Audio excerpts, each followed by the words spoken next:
Trying to. So sorry for your loss. Yeah, I was. Don't lose a brother. It was terrible. So terrible. I wasn't. We weren't thinking you were gonna be here. We just flew in last night. Yeah, don't lose your brother. It's easier to bury parents. It's easier. It's okay. What do you do? It's part of life. It's just hard. It's gonna take a bit. Yeah, he was like my brother. Like, You guys were close. well, and I mean the whole family business and companies. He was the construction guy, and they built, and I got all these young nephews that have to take into those steps, and nobody like. Not You ready. should calculate it, but you can't. No, not ready. No, just yeah. You never are. Yeah. No. You never are. No, I agree.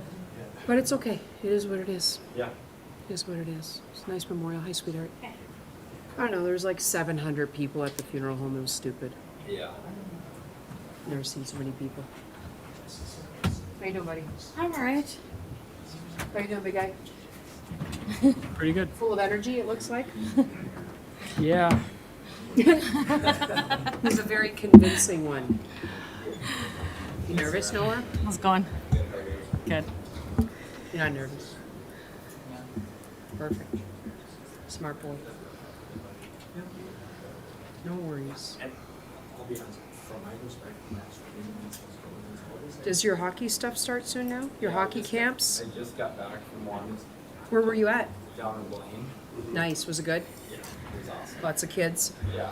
I was supposed to have one. Yeah. So this week, but it got canceled. We canceled it because we didn't have enough kids signed up. But they Bummer. got hit with the storm. Kids are out of power anyways. Oh, God is good, huh? Yeah, we would have had to cancel anyways. Oh, crazy. Yeah. Again. You like it? You like what you're doing? It's good? Happy? Feel better? I've got a week left on a project up on Lake Island, and I have one other small project to do, and then Then all of your energy goes there. 99%. I probably will never be done. I get it, because you're going to be like, okay, I'll help you. Yeah. I'll do a small. Well, Noah's going to be bothering you for a while. Well, just teach him. Yep. Leave it with him. Huh? Where is I everybody? don't know. I'm getting nervous. That's right. Oh, and you'll keep buying him 100%. I hope so. I wanted to You make should sure follow that his we lead. had- Maybe, but I told him he should just make me. I talked to Kat earlier. We did have a That's tour. all. I'll do Well, all you the can be a partner. You just got to put a lot of money forward for it. No, that's not. No one responded that they couldn't come, or everybody responded. Do you hear? He's been money sucking me for.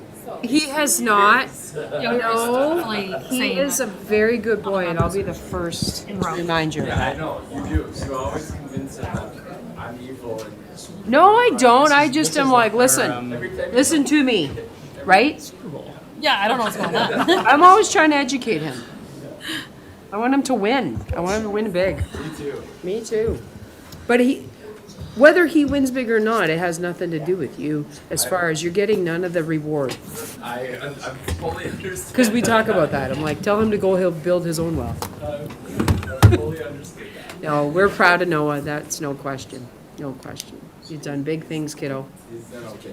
He's done really big things. Don't tell him because he's stupid. No, it doesn't. I break it right down. I'm like, but you're still an idiot. Right? He's like, but I'm like, but you're still an idiot. So he's like, ah. In a very nice way. Just four now. What's going on? But we need How one are you more. doing? Good, good. Well, Good. and I was gonna, I guess, Abstaining, abstain. Yeah, Yeah. but that doesn't mean I'm not counted for quorum if I just abstain. Right? I guess so. But hopefully one more person will show up. Yeah. People. We're good. We need 4, Sarah? Yeah. Perfect.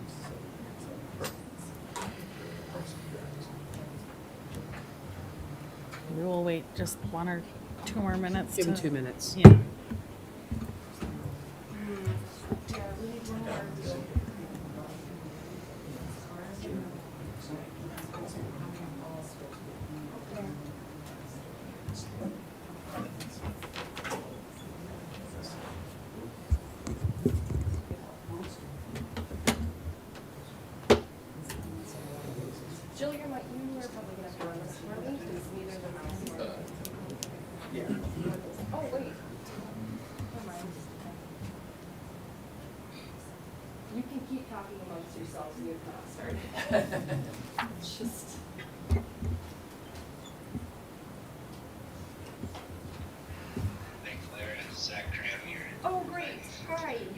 Yeah.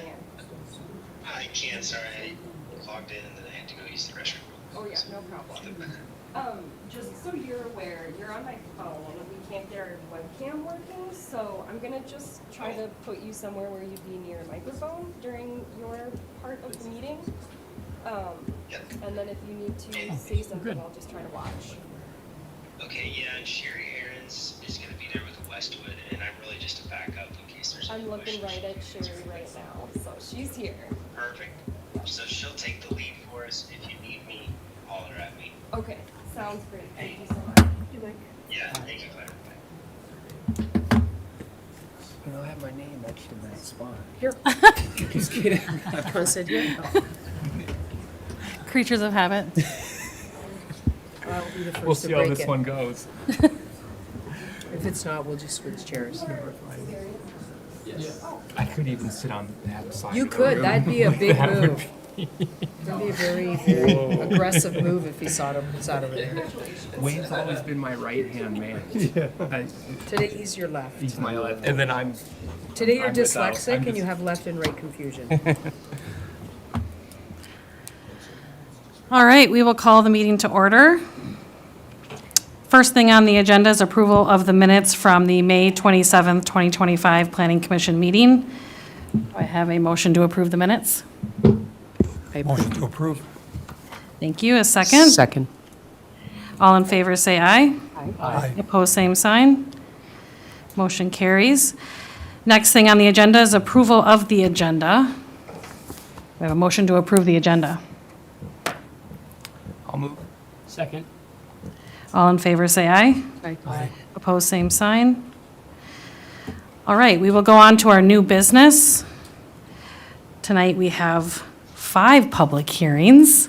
Our first public hearing is a request to consider a conditional use permit to operate a car/truck service and repair shop in a B2 service business district located at 1701 West Lincoln Avenue. And I will turn it over to Clara Beck for a staff report. Thank you, Madam Chair, and thank you to all of our applicants and everybody who's here in the audience tonight. Jill, do you think you could switch my screen for me over? Oh, no, okay, wait. Oh, goodness.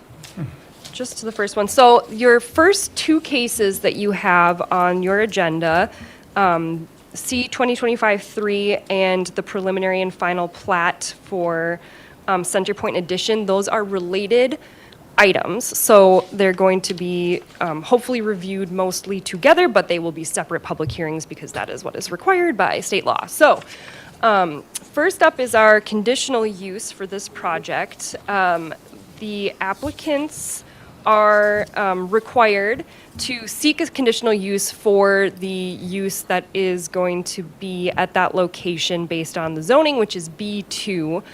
An interesting fact that you may note from the zoning map, Jill, can you skip ahead to this case, please?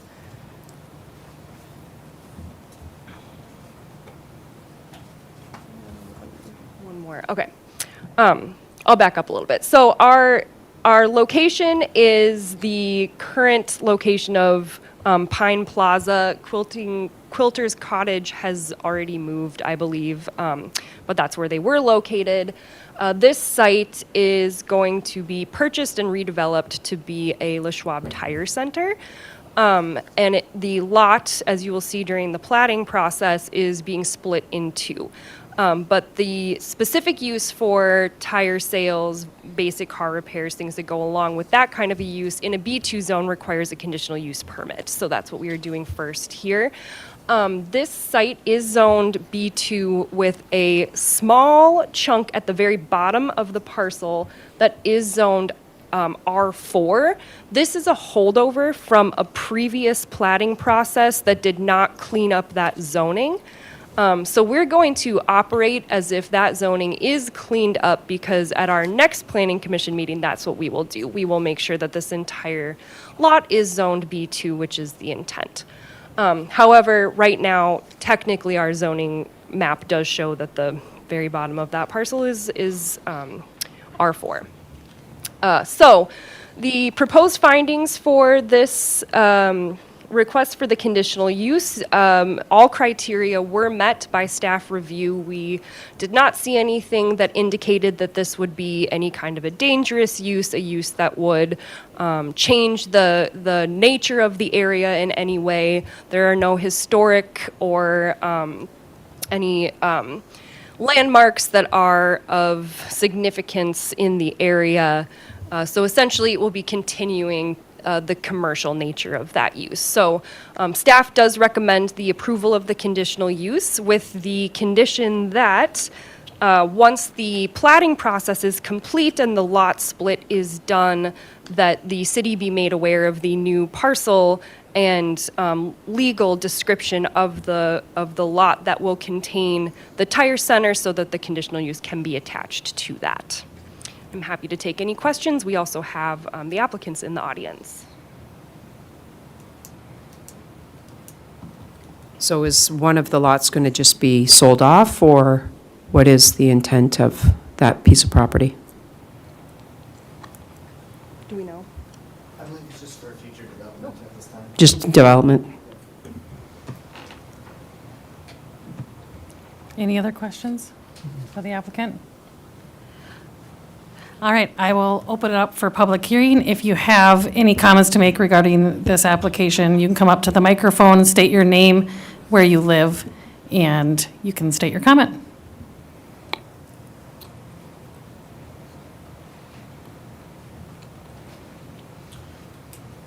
John Clinard, I own JK Sports. When would this start? As far as the redevelopment of the parcel, Right. I do not have that information. I believe it's in 2026. 2026? 2026, okay. Another question, what about the road in front of there, obviously with a lot of traffic? Is that something that's going to be looked at? That frontage road is not good right now.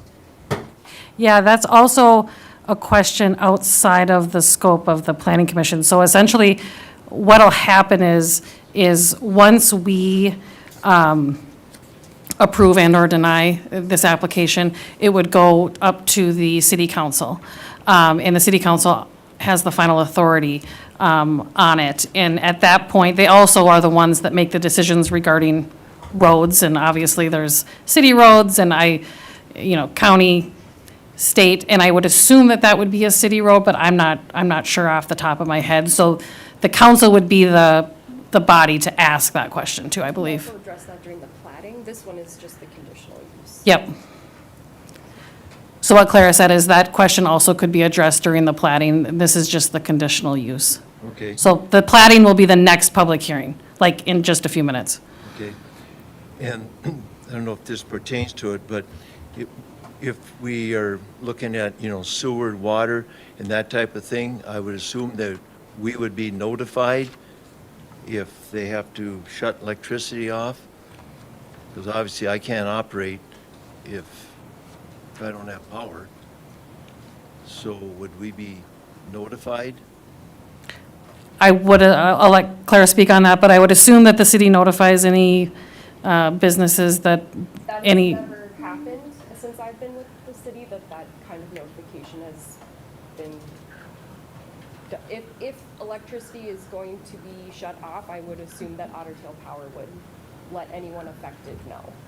Okay. But that's never come across my desk. Well, it has happened to us when they were working in the mall. They didn't tell us, and I'm sitting there, when we were making jackets, I'm sitting there paying employees to sit on their butt because we had no electricity and they couldn't run machines. So that's the reason why I asked the question. We're going back late 90s, early 2000. But, so that's the reason why I asked the question. Would we be notified so I could plan appropriately, not to tell my embroidery people to come in or screen printing if we're not going to have electricity? So that's the only questions that I have. Okay, thank you.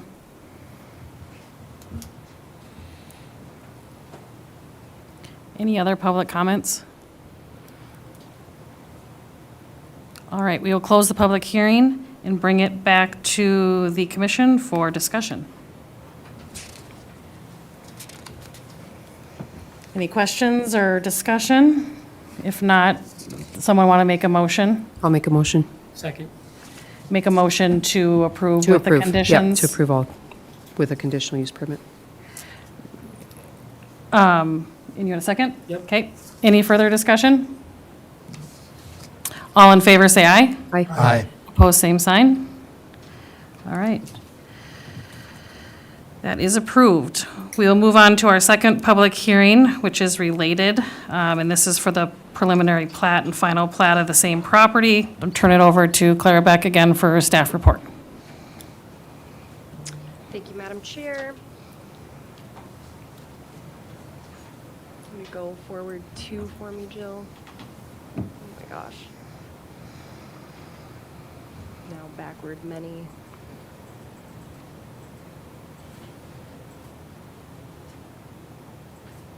And 1 more.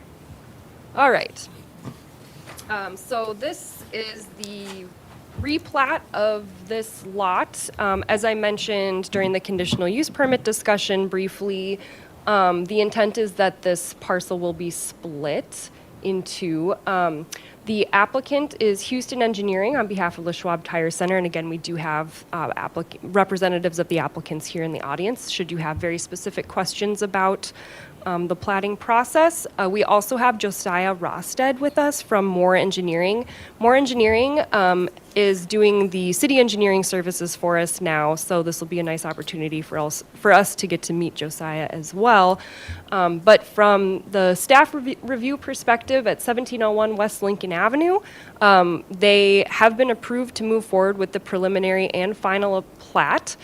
There were a couple conditions that were suggested by the engineering group's initial review, which were to update utility easements along the internal lot lines, the west property line, and along right-of-ways prior to the plat being recorded. I also noted that they should update and resubmit their SWIP, which is stormwater management paperwork and permitting, prior to issuance of a building permit. I have since learned that they have already submitted that paperwork, so that condition can be struck. And then maybe to somewhat address Mr. Klinnert's comments from earlier regarding the right-of-way, that frontage road there, it has been requested that this group dedicate right-of-way to the city. In this case, the city has only had access through an easement. This would dedicate the right-of-way specifically to the city, and maybe I will let Josiah come up and just talk a little bit more about all of the requirements here. Well, thank you for the introduction. Like Claire said, I am Josiah Rosted. I work for Moore Engineering. So just going to walk through a little bit about what we did. Our intent here was to review the preliminary and final plat in accordance with the ordinances that the city has in place. And so really, I don't know if you guys have the document that we put together. Basically, we put this document together that just lists what are they required to submit in order for this application of a preliminary and final plat. One thing to note is that preliminary and final plats are allowed by ordinance to be submitted simultaneously. And so that was one question that initially came up, and I just want you to know that is allowable per the ordinance. Not going to go through this step by step, just because most of the things were checked off. I'll kind of hit on the items that Clara had pointed out here.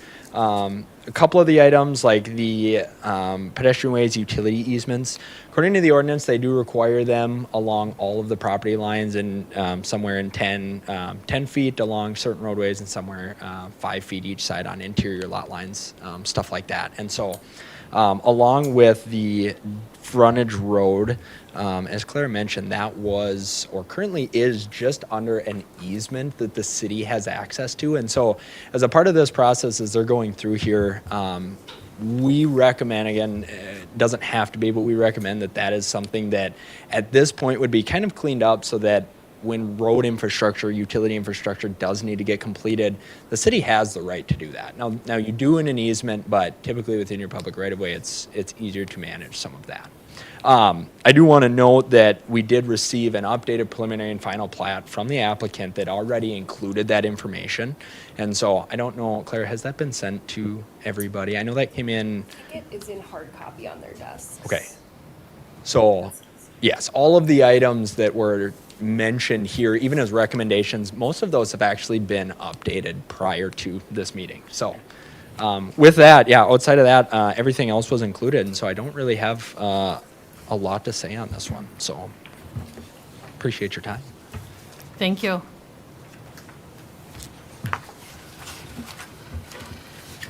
All right, anything else on that? Okay, we will open this up for public hearing. If anyone has a comment, again, you can come up, state your name and where you live.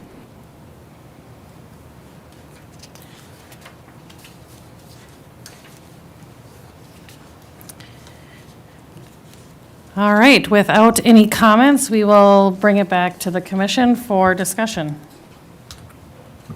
Anyone have any questions, concerns? All right, do we have a motion? I'll make the motion to approve. Approve with the conditions as outlined by staff? Yes, yeah. Okay. Second? I will second. Any further discussion? All in favor, say aye. Aye. Opposed, same sign. All right, motion carries. We'll go on to our third public hearing and request to consider a variance to add a 6-foot covered porch in the front yard of a R2 1 and 2 family residence district located at 1222 North Lake Street. Turn it over again to Clara for staff report. Thank you, Madam Chair. 1 second here, let's get our, Jill, go to the Chrome.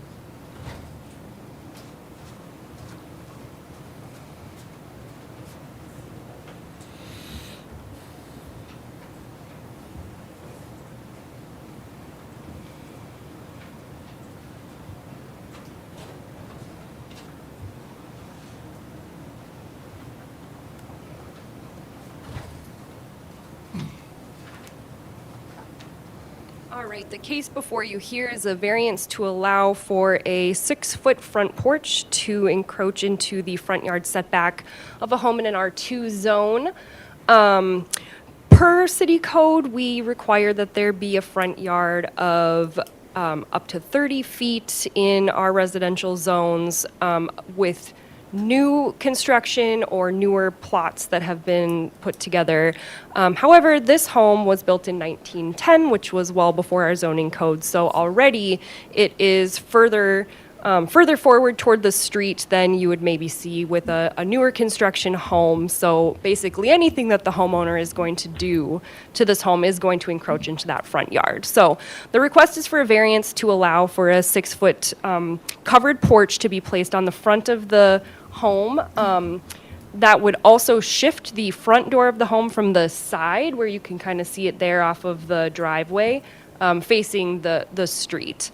So the request is based on the fact that the home was built in 1910. Any updates that the homeowner is going to do is going to encroach into the front yard. It's significantly in line with most of the other homes on the block. So the addition of the front porch would add just a few feet, putting it slightly from a bird's eye view, putting it slightly ahead of the other homes, but certainly nothing out of character with the area. So staff review suggests that we approve it without any conditions. Jill, I don't know if you can just go to that recommendation. Oh my gosh, sorry. This thing is very touchy apparently. Oh, that's the wrong variance.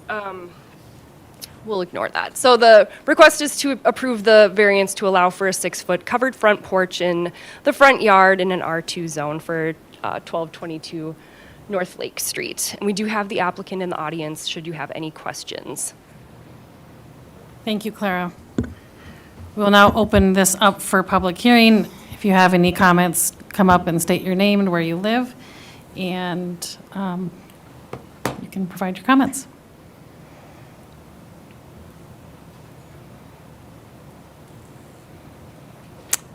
All right, without any comments, we will close the public hearing and bring it back to the commission for discussion. Anyone have any questions, comments? Who's the applicant? Oh, hi. I noticed the second picture showing the covered porch. It eliminated the driveway. Is that something you're actually considering? That was just AI created. Okay. I know that's not part of, the variance you're requesting. I just wanted to double check and make sure nothing we did here would be implying that off-street parking where you don't need it. Yeah. So there's a property, the property to the south looks like it extends past the front of this one existing, your property. Does it shoot out already, or? Just looking at the aerial, it looks like to the south, does it Are you already? saying the south house sticks out already? Yeah. Farther? Yeah, if you would look in a straight line, either awnings or steps are already sticking past Noah's property. So this, like Clara said, this would probably stick out a couple feet farther, Okay. but wouldn't, in my opinion, would not restrict any visual blockage. Right, being in the middle of the block like it is. Yeah, yep. It's still set back, in my opinion, far enough to the point where it's not gonna be blocking any view for the neighbors. Right. Or obstruction in the street or anything like that. That would be my concern, and I don't see that. Any other discussion? Does anyone have a motion to approve with no? Make a motion to approve the variance that he's asking for. With no conditions? No conditions. Do I have a second? I'll second that. Any further discussion? All in favor say aye. Aye. Aye. Opposed, same sign. Motion carries. All right, we will go on to our next public hearing and request to consider a variance to reduce a 10-foot parking setbacks to 5 feet along the property lines and to 0 feet between two parcel ID numbers by Division 25 LLC at 528 Western Avenue. I'll turn it over to Clara Beck for staff report. Thank you. This is another set of related actions. This is a variance based on the plat that you will be reviewing next. Maybe it would have made more sense to do it after, but I did it the same order that we did the first one. So essentially, we have here 528 Western Avenue, which was most recently the Burger King closest to the I-94 exits here in Fergus Falls. The proposal is to redevelop that lot as 2 separate parcels. In order to do so, and for those 2 parcels to be able to share parking facilities, because they will be related businesses or at least complementary businesses, in order for them to share parking, which is an allowable use in our city code, we do need to remove any setbacks for parkings in between the 2 newly created lots. Then the applicants are also requesting that they be able to put parking facilities or at least blacktop 5 feet closer to the parcel lines than we would normally allow in the B2. We have a 10-foot setback. They're asking for a 5-foot setback. When you look at the businesses that are operating in that area, the way that they have their parking lots laid out, visually, it's a minimal change from what we would have required initially, but it does allow for better traffic flow for them for their 2 co-located businesses, and also taking into account an easement at the bottom of the parcel that leads through to the American. They do access their parking lot through this parcel. That easement would remain in place. So that is the variance request, just for those parking setbacks between the 2 new parcels and then around the sides of the newly created parcels. Thank you, Clara. All right, we will open. We have the applicants here too, sorry. Okay, perfect. We'll open this up for the public hearing. If you have any comments, you can come up to the microphone. Again, say your name and where you live and provide your comments.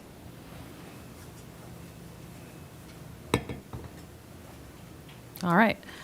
No comments. We will close the public hearing and bring it back to the commission for discussion. Any questions for the applicant or questions regarding the variance? For Clara, yeah. Clara, could you just show us, or show me, since I'm asking where the pinch points are of the 0-foot setback and reducing from 10 to 5? Right. Like, where's the Where's the I lot need- yeah. splitting? Or, Like, can you just point where we're suggesting the setback should be reduced relative to the lines oh, that I we're see. discussing? Yes, I can. So here's where the 0 foot would be, is there? that's the lot line? Splitting along, yep, Yep. this would be the lot line. They're splitting along this kind of center line, and then, this is the parcel line, so here would be the 5-foot setback. This is where they would, be having a traffic flow go through for like a drive-through.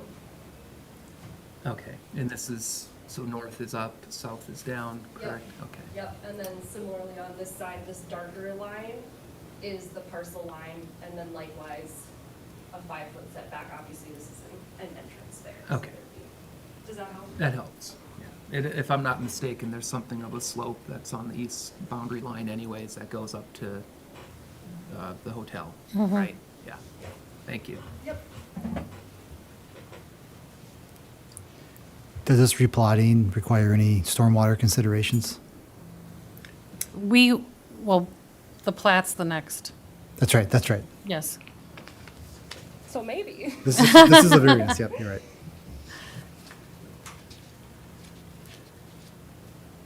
Any other discussion regarding the variance? Do we have a motion? I'll make a motion to approve the variance as stated. Okay. Second? I second. Any further discussion? Just want to note that I'm abstaining from the vote. It's the owner of the lot is my client, so I'll abstain from voting in discussion. Thank you, Ryan. Any further discussion? Just a curiosity question. So the parking, I'm assuming there's parking with the Burger King existing building, which comes up against the other parking. Does it get to be any issue with that closeness, proximity of those two? Do you want to comment? How much space is between the two parking areas for each building? Good evening. I'm Dave Carlin with Venture Pass Partners, and Joe Raddick is here with me as well. He's a project engineer. So I'm not. Are you talking about on the bottom on the south end? Well, I see the parking spots on the new building, but I can't really make out the parking spots on the existing Burger King. That's going away. Yeah, the Okay, existing Burger got King it. is not going to be there. All right. Oh, Yep. Burger King's going away. No. Never mind. Anybody wants some playground equipment? We've got some. Okay. We'll donate. Interesting.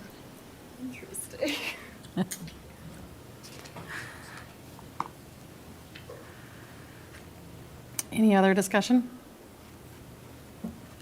All right. So we had a You got a Already motion? motion, we got a second? All Yes, right. already second. All in favor, say aye. Aye. Aye. Opposed, same sign. All right, motion carries. We'll go to the last public hearing and request to consider a preliminary plat and final plat for the same property. We'll turn it over to Clara Beck for staff report. And because Josiah did such a nice job with the other one, I might just turn it almost directly over to him after I just say very briefly that, again, this is the same site. It is a related, wow, why did that get so loud? Related action. They're going to be splitting this lot into two based on the approval of the variance. They can have those co-located parking facilities for the two businesses that they hope to have co-located there. The easement is going to remain in place. And yeah, Josiah, if you want to just dive on in.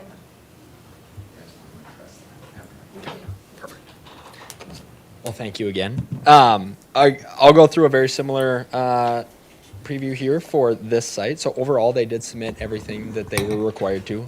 It is allowable to do a preliminary and final at the same time.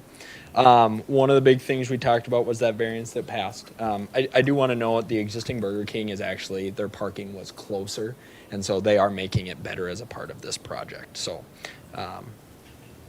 as I go down, we just had a few items of things that they needed to identify as part of the plat. I believe those are getting addressed.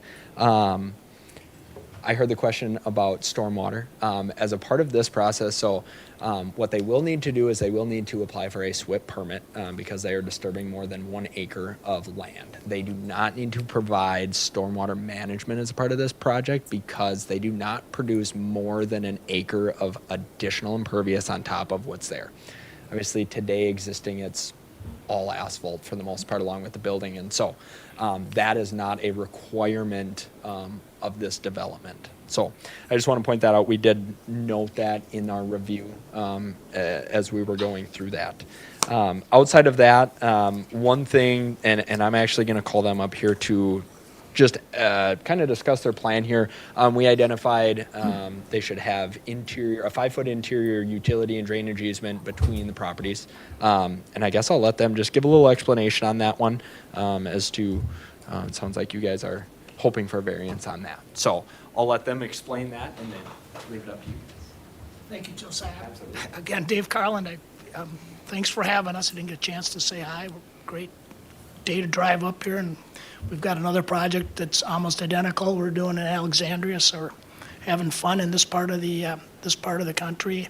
And Claire's been doing a great job of accommodating. You know, we've got a really aggressive schedule, and we've got kind of a we hear it snows pretty early up here, so we're trying to get this project in the ground August 1st. So thanks, firstly, for accommodating us on that variance, and just secondly, allowing us to expedite this. And it was a little bit of a loop coming back in with this replat. We had originally intended to have both the buildings on the single lot, but our tenants pretty adamant that, you know, particularly just for real estate tax purposes and the like, they like to have their building on a single lot, and that's also something that, you know, lenders prefer. So it was a little bit of an about face, and that was a little bit of what was driving the variance again. But relative to the plat, and I think Josiah would agree, it's pretty boilerplate to have, you know, an interior easement. But in our case, it's not necessary, it's not needed. And I mean, you wouldn't believe the title survey, there's just a bunch of easements and stuff that we're dealing with here anyway. And it's just cleaner not to have an easement there if it's not needed or necessary. So I don't know that it's a variance. I just think it's a condition, you know, to the plat that we would request be eliminated. So did I properly I think you articulate did. I'll that? maybe just add a little Sure. more color. So the easement we're talking about is along the common lot line. We have exterior easements around the perimeter of the property, which is standard for platting, and then most cities require an interior lot line easement. So if you have 2 houses being built next to each other, there would be a common easement down the middle for small utilities and the like. Here, that easement would be running through our parking lot. So it's just an encumbrance that we're asking to be removed just because it's never going to be able to be used. So that's the request. Sounds good, thank you. And it was a condition of approval of the preliminary plat, so I guess technically we're asking for that condition to be struck. waived. Correct. Okay, Thanks. perfect, thank you. Thank you. Any other questions for the applicants or for staff regarding this request? All right, I will open it up for public hearing.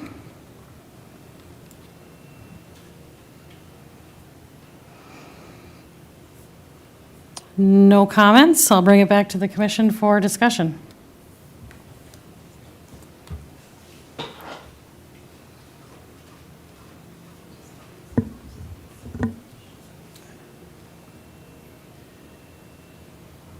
I guess I just want to say, Dave, and I didn't catch your name.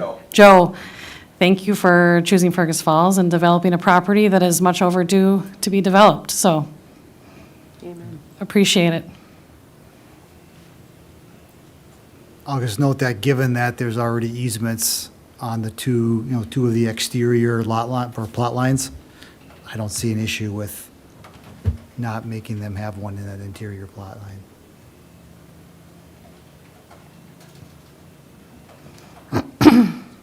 I don't see any issue with it either. I don't either. Any other questions or comments? Otherwise, do we have a motion? I have a question. Could be a silly question. The easement that we're talking about would be, you would think, dedicated for plowing in or potentially underground utilities or assets, but it's a shared parking lot, right? So, I mean, visitors come and go. There's no, it's open to the public. They can drive wherever they want. We're not giving, I want to think about the full idea of, easement and what that may be needed for. Well, as part of the development, we're going to have a declaration. There's going to be a reciprocal cross easement for parking ingress and egress. So this is separate. This would be a easement to the city for the purposes of utilities that would never need to go there. I see. So it's just cleaner not to, every time you're doing title, not to have to explain to a tenant or a lender or whomever that nothing's going on in this easement underneath the parking lot. Okay. Yeah, it does not restrict access or anything like that. No. Doesn't restrict any utilities or anything No, to that effect? I mean, we Yep. need the utilities to the Yep. building, so Yep. we'll make sure they get there. Yep.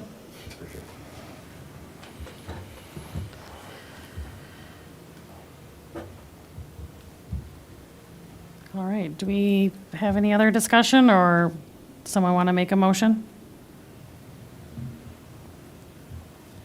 I can make a motion to approve the plot as presented, striking the, I think it's a 5-foot utility easement for the city down the center of the dividing line.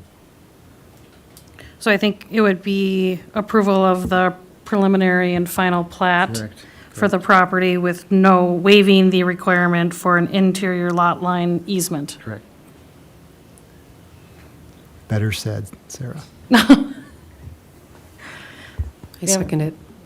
Second, any further discussion? All right, all in favor say aye. Aye. Aye. Opposed, same sign. Motion carries. Thanks again. All right, the next thing on the agenda is a proposal regarding shoreland management. I'll turn it over to Clara. Thank you, Madam Chair. It's actually two proposals. I just did not update the agenda appropriately. The first request is related to shoreland management.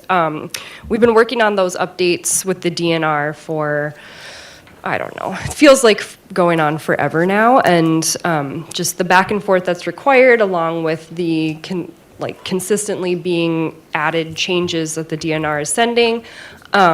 I touched base with WSB, who's done some work with us on strategic planning in the past, and they have handled shoreland management updates for some other communities.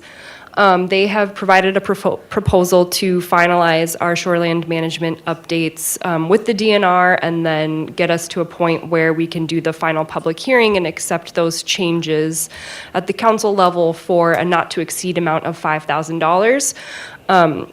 Working with WSB to finish those required changes from the DNR is just going to be hugely capacity adding for us. It's very time intensive for staff, and there aren't enough of us to do what needs to be done to finish that project to the standards of what the DNR is requesting. So WSB is willing to make those updates and then present them to the Planning Commission and Council in such a way that they'll have a table that shows what the DNR standards are, what our current shoreland management ordinance is requiring, and then what those changes would be. And then Planning Commission can decide from there if those are acceptable changes to make. So that's our first request. Second request is similar, but more related to updating our city code to be friendlier for different kinds of housing, housing footprints, things like that. Minnesota Housing Partnership and the Greater Minnesota Housing Fund have developed programming that is also capacity building for smaller communities to be able to take a look at their zoning code and determine where some pain points might be for new housing development, ways that changes could be made. They are able to do that work funded by Minnesota Housing Fund, up to $5,000, and are ready and prepared to do just an initial audit for us and then a presentation to our planning commission of their auditor's findings. Brianne Rothstein is the certified planner that they have on retainer to do this work for communities who choose to take part in their capacity building programming. So 2 different requests for you. One of them would require budget. That would be the shoreland management. We do have professional services budget still available in our planning commission budget. And then Minnesota Housing Fund would be would be paying for the audit on our zoning code for housing related updates. I'm happy to answer questions. I haven't really looked into this a whole lot, so you're gonna have to correct me if I'm wrong, but I believe kind of the basic requirement of the city is to be compliant with the DNR's shoreland ordinance, right? And so we had talked previously about like, well, why don't we just adopt it? Yes. And then obviously we're compliant with it because we're just going to say the same thing. And we've decided to not go that route. Previous planning commission, yes, they did discuss just wholesale adopting the shoreline management ordinance that the DNR has available for cities to adopt. Felt that could cause problems for us locally, did not want to give up that local control, so chose not to go that direction. Now, city staff did quite a bit of work in the recent past trying to redline our existing code to conform with the DNR request. Yeah. And I thought the planning commission had approved those changes. We did, and then we sent them to the DNR, and they sent more changes. Okay, so that's kind of where we sit today. Yep. And was it just that we took so long to incorporate those? Nope, I No. think that they must, I can't speak for the DNR, but they Yeah. must make continual they must make changes, and then it's like every time we send something to them, they find more things that they find out of compliance and would like us to update. So is the additional changes that they're asking for, that's what's going to tax the bandwidth of current staff? Or is it that you think this is going to just keep on going, and you're going to have multiple iterations of this? Or is it a combination of both those? I would say it's a combination of both. Okay. It's getting the ordinance cleaned up first the way that they want it, and then going through and making further changes. Because it's to things like density requirements and stuff that just requires like a lot of technical review. And I, first of all, don't have a planning background necessarily. Like, I'm not a trained planner, so some of that is harder for me to do without that background. And then it's just Jill and me in community development, and the back and forth with the DNR really does take a decent amount of time. And you said we have money in the budget this year to do this. We do, yes. Has city council been able to weigh in on this expense, or has it not been ripely before them? Nope, I would be requesting this through planning commission, and since it's not to exceed $5,000, I would think that it would be within planning commission's purview to use that money from the planning budget. But I will check with the city administrator, and if he would prefer it go to council, then I would take the request to them. I think it's important and noted that this is within the existing budget, and this is not an additional expenditure outside of what has already been budgeted. Correct. We have had, so the reason that we have, I don't know if extra budget is necessarily like the right way to say it, but the reason that we have funds that have not been earmarked for something else and could be used for this review is because we've had changes in how we're managing our GIS department. We initially had a chunk of money in our budget that was set aside for updates to our GIS, which Planning Commission and then the GIS department were splitting.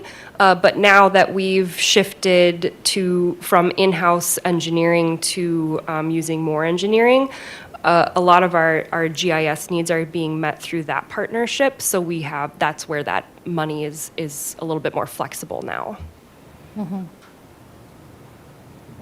Okay, and did I hear correctly that this is something that we can approve as an expense? It doesn't go up to another higher reviewing level, if you want to call that city council? Is that what I'm hearing? I would say that that's accurate. Okay. I could be proven wrong. It has happened before. And what is the overall expense that you're going to use? Is it? the Not whole to exceed $5,000? $5,000. And do you have already numbers that have been given to you? What this will cost you? The number, so it's in your packet, their proposal is not to It's the exceed last page. 5,000. So Got they it. included some Not to exceed. hourly rates. I don't know if they gave an estimate of hours, but the option does exist to simply adopt the DNR shoreland management ordinance. And then we would not be doing these updates. We would simply just strike our old shoreland management and incorporate the new. Well, I guess my only, I have a couple things. We've probably spent more than $5,000 in your staff time dealing with thus far, and we'll probably spend that moving forward. It sounds like, because it's like this never-ending wheel that you're on. It feels that way. It feels that way, yeah. It's also, there are a lot of things that get put on your plate that a city planner would do, and without that training and expertise, it's not fair to you to expect you to do that either. But my only question is that I guess I'm like a little confused as to why, if the DNR is saying that we have to be compliant with their ordinance, like what authority do we have to come up with something other than what they already have? Great question, and that's one that we have posed to the DNR in various ways a couple different times. And the response is simply that it is required that we be compliant. And they say that the DNR would then come in and if we were not meeting those standards, then the DNR would come in and enforce those standards. Now, that said, I am unaware of any community in which case that has actually taken place. Where And the at what enforcement cost is done. that enforcement then? I don't know. Sarah and Clara, do you remember the basis for the decision of not just incorporating the boilerplate DNR requirements? I feel like Commissioner Kildee maybe had some concerns. It had I to can't do- remember. We had some dimensions in our existing code that she felt it was, well, she and other commissioners felt it was important to continue to maintain, like the DNR had different restrictions for height.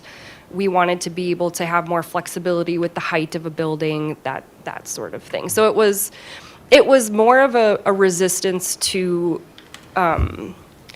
enforcing standards that we had not initially set ourselves.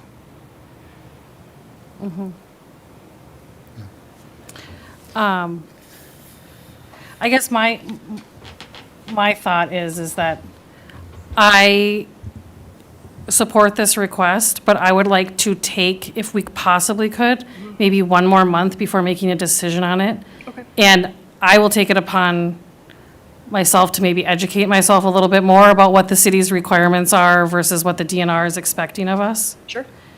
And figure out maybe what the pros or cons would be of just adopting their shoreline ordinance or not Okay. yeah. before we move forward with the $5,000. Makes sense.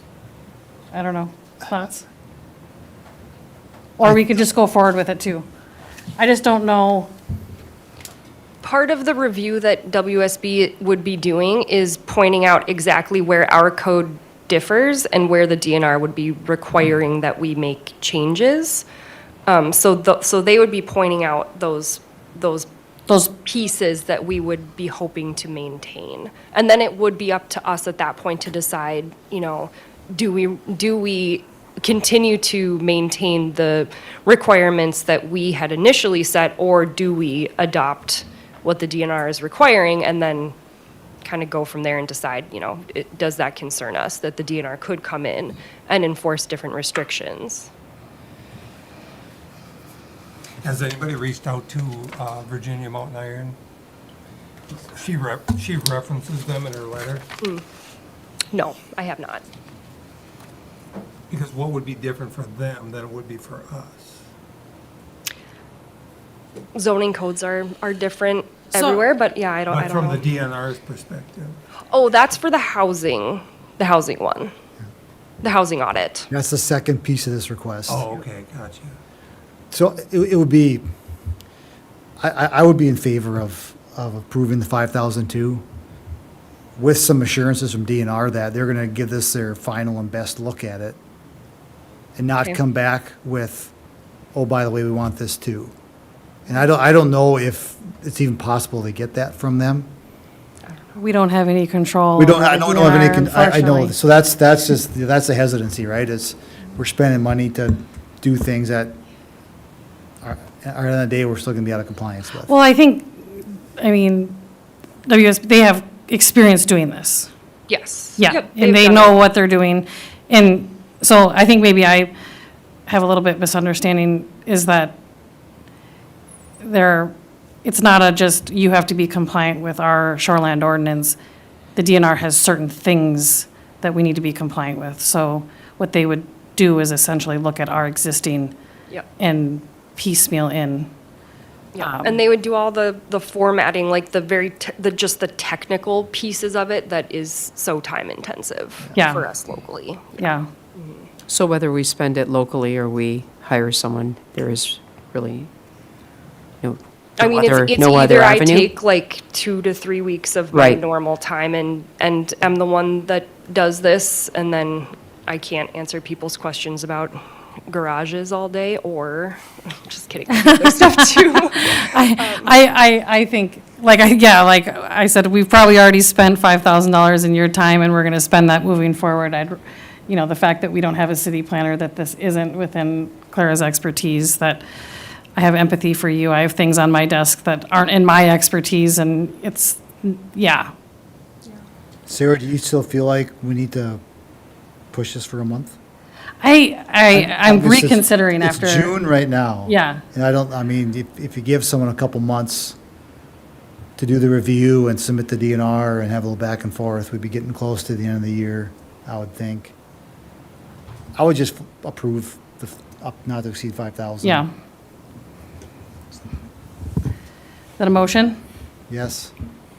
I motion to allocate $5,000 within the existing budget to go towards conforming our ordinances to the DNR's requests with the consultant, WSB. Thank you. I'd like to ask one more question. Okay, for permits involving shoreland issues? Yes. Don't those inevitably go before someone at the DNR to opine or approve? Not that? necessarily. A lot of times that review starts locally and they defer to that local review. If they will get sent copies of permits that are done, but they don't necessarily do that initial approval. Okay. They'll step in if like a variance is requested, something like that, but otherwise, no, that's local control. Okay, I also believe once the person would get in the water, that would be in the DNR's purview, right? Below that ordinary high water mark. Yeah, that makes But sense. But I think outside of that, I think it would defer to the city. Which is where the question then comes in of the, at what point do they come in and enforce any differences in our city code, right? Because they're not the ones that are doing that initial permit review. That's why the question's been asked a few times of the DNR, of like, what does that actually look like when it comes to the point where we've got one thing in our city code, but your, state requirements are otherwise? And that's where the answer just hasn't been super clear. So we have a motion. Before we have any further discussion, I just want to see if we have a second on the pending motion, and then we can have further discussion after that. Is there a second? I'll second. Okay. Any further discussion? All right, all in favor, say aye. Aye. Aye. Opposed, same sign. Motion carries. Thank you again. All right, now the second request? Yep, the housing audit, which we would not be expending any funding. That would be Minnesota Housing Fund providing that as part of their capacity building program. Okay. Okay, I make a motion to do that then. I'll second. It seems like a no-brainer. All right, any further discussion? All in favor, say aye. Aye. Aye. Opposed, same sign. Motion carries. All right. Number 5, council update on standalone garages in residential districts. Yes, the update I have and the habit that I am forming is to come back before this body every time the city council is making a decision that is different from what you have suggested that they make. That has occurred here with the discussion about standalone garages. It was not a unanimous vote at this level, at the planning commission level. So the city council heard some members of the public, some of whom did come to our planning commission meeting, one of whom did not, and chose to send the language to the city attorney to bring back to allow for standalone garages in residential zones.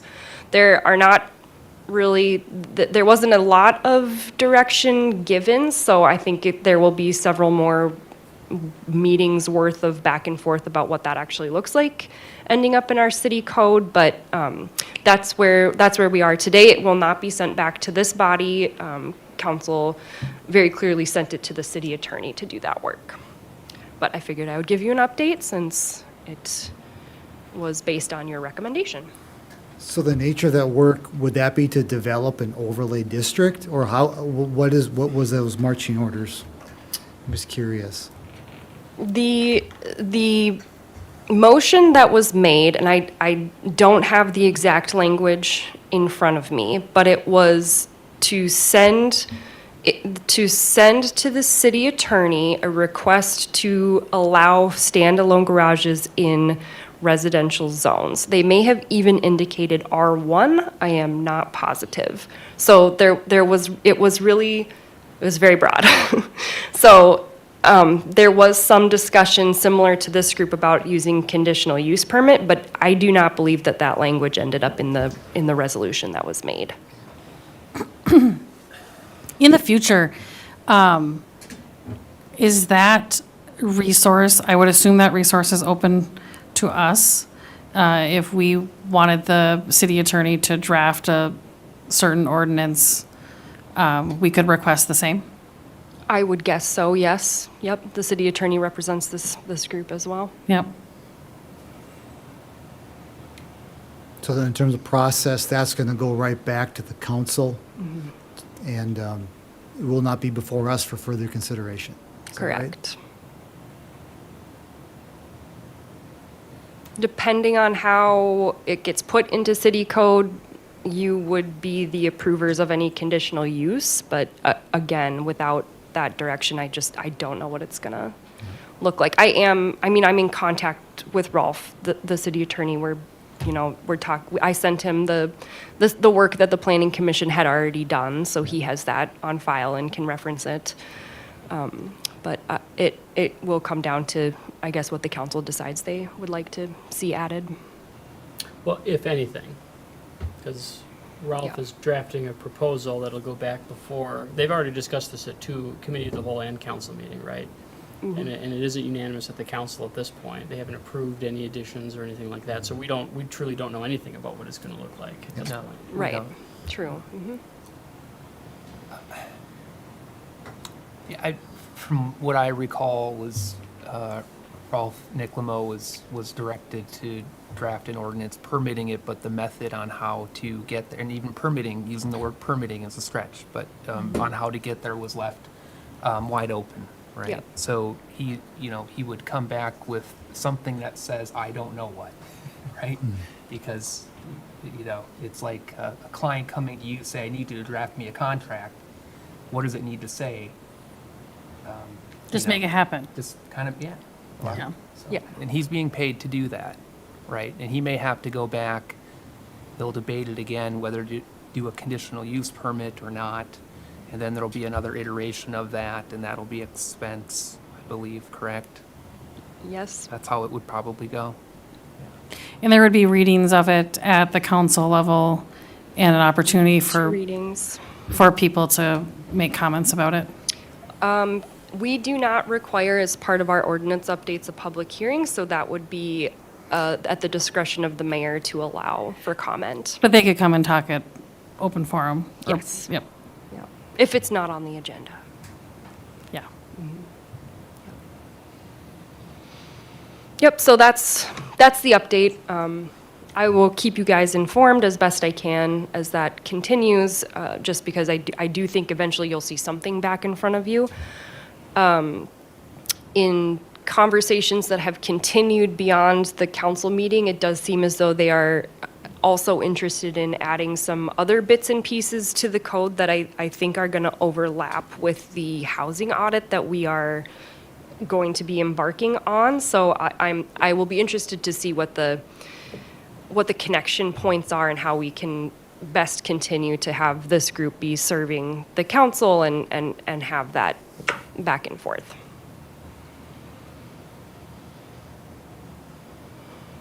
All right. Any other thoughts or comments from the commission about it?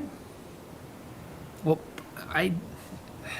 when this first came to us, the very first meeting we had, there was some discussion about sending this back up to the council in the affirmative. Yes, there are ways of doing this. Is that your wish? Is that what you want to happen? Do you want garages in a standalone sense, not adjacent, not across the street, but maybe across town? That kind of a thing. And what I recall from the last city council meeting on that issue was they had some debate among them. In the debate, don't quote me, but let's say it lasted 10 or 15 minutes, 10 minutes.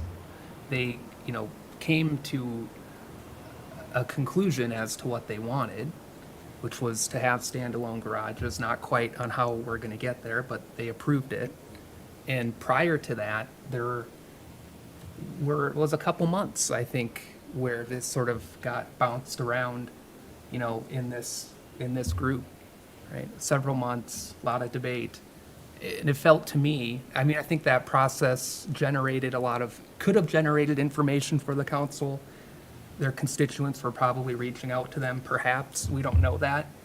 But what took several months to kind of resolve and debate here felt like they were able to make a decision on in a very short amount of time and, at that meeting. So I guess I'm just wanting to be mindful, careful with time, and careful when the council has a request to us, that it's kind of described in a way that we can, action or response accordingly to know, what is their interest and how can we help the council decide, what information they need to get there. Just so that it's a very, more efficient process. So Mike, I think what you're very nicely saying is we spent a lot of time that we didn't have to spend because they didn't accept our thoughts anyway. Is that kind of what you're saying? Well, I think there wasn't really clear direction. We had an email from one council member, Leighton, telling us that he had a friend who wanted to build a standalone man cave garage and that we were to make it happen for his constituent.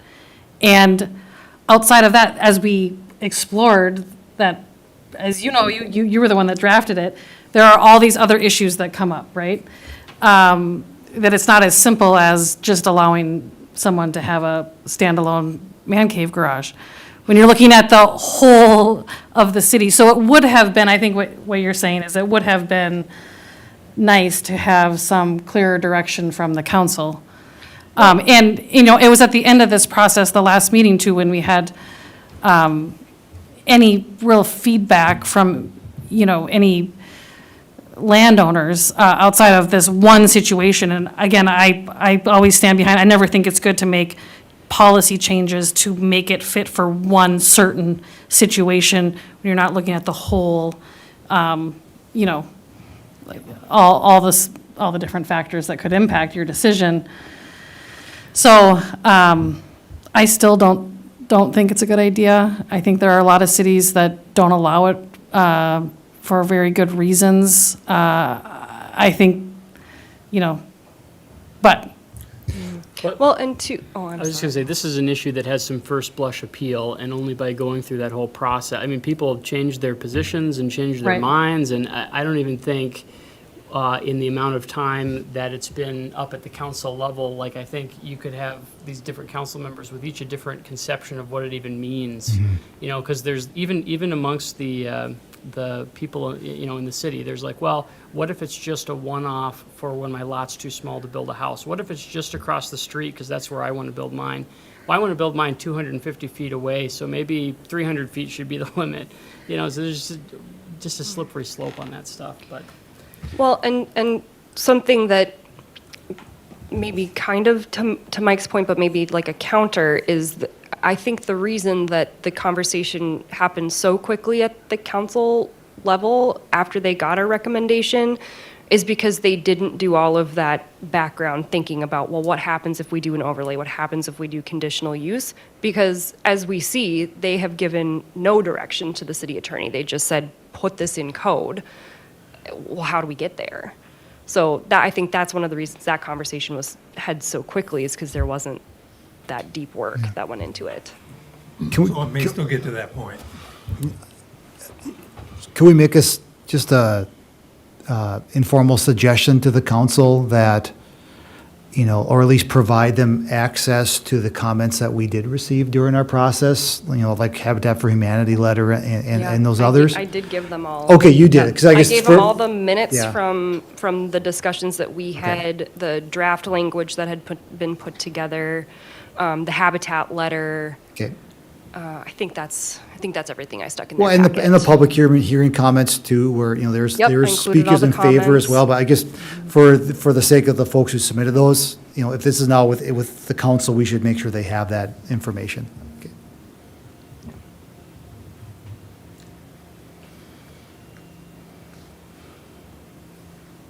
Okay, that's all I got. Thank you. Thank you, guys. All right. Well, anyone have anything else? Oh, just one more question on that.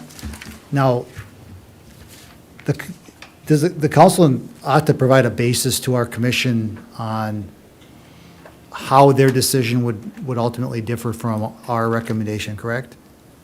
Or is that just, or do they have to provide a reason?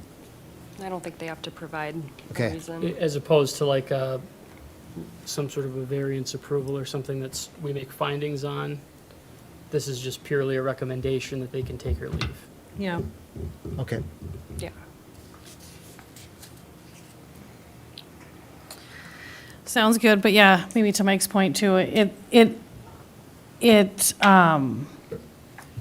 think it's mutually beneficial if there's good relationships and communication between the city council and the planning commission, because absent that, there's a breakdown in getting things done, right? Yep. Yeah, so. Yeah, and as, as the staff member who's kind of like going back and forth between both groups, I am feeling a disconnect between what the council's wishes are and then what's actually happening like on the ground level here when we're doing the actual work. So I'm not sure how to bridge that gap, but. Well, is there one person that conveys their wishes? Or is it multiple people who convey their wishes? The only way that they officially convey their wishes is through some sort of a resolution or a vote. So they voted to allow standalone garages, and that's it. So like how to do it, none of that is part of it. And when will that be clarified? Or it I won't be? suppose as soon as the city attorney gets language in front of them and they say, well, that's not what we wanted, and then unravel it from there. Got it. I felt That like- just seems backwards, but. Well, yeah, it'll be the same discussion that we had, but over a longer period of time with, Yeah. Thank you. That's what I'm, the vigorous debate that they had at one of the last meetings was point by point, almost a reflection of the very first meeting that we had where we thought, well, what about, we're kind of grabbing thoughts out of the air about, that, because there's a kind of a political, not nature to the approving it, but there kind of is. It's about the character and the look and what do we want for our community, and that can be answered up at the council level. I want to be charitable in thinking that the entire process down here helped spur people to pay attention to what's going on in the city, and then talk to their city council member, and then that helped generate the debate that they had at one of the last meetings. But I also think just proposing the simple question to council, which is what they got at the last meeting, and them deciding what they want to do, what the plan should be, what they want for the community, was effective, and ultimately where I think some of these questions are going to be going anyway, because they're going to just have the debate, which they did. I felt like they took a lot of what we discussed and in about 10 minutes just figured out what they wanted, and in some ways it's going to come back to the council because there's not great, direction. I think if, you were reading the room, by the end, you probably would have saw that the majority would have voted in favor of a conditional use process for garages, just a case-by-case basis. Yeah, which I thought would have been the language that was given as the moving on point, but that wasn't the language that council ended with. They did not include conditional use permit. So Rolf, who wasn't at the meeting, is playing catch up and trying to figure out, well, what direction do we go with this? So I think he'll end up at the conditional use permit point, but I don't know for sure. He may have a different idea of what he wants to bring back to the council. So maybe next time when we get a request regarding something like this, before we spend months discussing it and spending time on it, we send it to the council first for them to give us feedback on that request. That could even be done, I think, at a committee of the whole meeting. It doesn't have to be done, they don't need to take official action on it. It's more so before we waste our time. Well, and yeah. councils in the past, planning commission would make a recommendation and they would see the work that went into that and they would Respect agree it. with that. Yeah. Yeah, there was a level of respect there, but there's no respect here. And I'm just gonna flat out say that. Right. And so, I think there's a lot of us, like, we're volunteering our time, and